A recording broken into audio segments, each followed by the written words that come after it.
মায়ের অন্তরের মহব্বত আরো একবার পাঠ করি সাল্লাল্লাহু আলাইহি ওয়াসাল্লাম।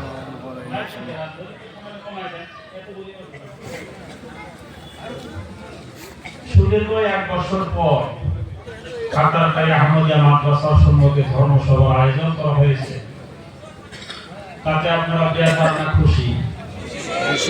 যারা যারা খুশি তারা একটু হাত দেন। মাশাআল্লাহ, নারায়ে তাকবীর, আল্লাহু আকবার।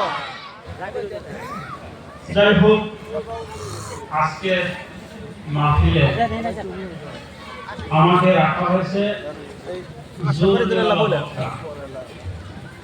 খানা যখন শুরু হয় কোন দাওয়াত মজলিসে দেখা যায় জোরনেওয়ালা হিসাবে যে সবজিটা দেয় ওটা সাধারণত বাগুন ভাজি বা ওই ধরনের সবজি আগে দেয় না, তাই গো, মানে ভাজি দেওয়া শুরু করে, লবণ ভাত দেখলে খাওয়াটা শুরু করে, তারপরে ভালো ভালো খানা আনবে।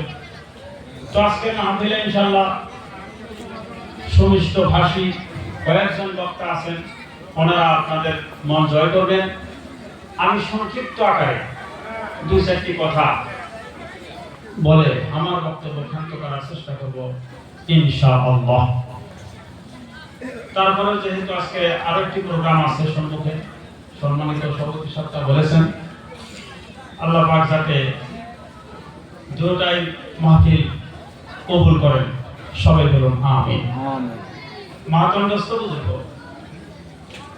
এই যে আমরা দুনিয়াতে আসছি, আমাদের কিন্তু একদিন দুনিয়া থেকে বিদায় হতে হবে, কথা ঠিক কিনা?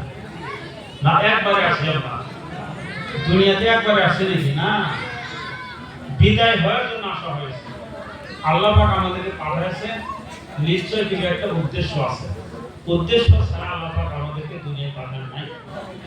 উদ্দেশ্য কি? উদ্দেশ্য হলো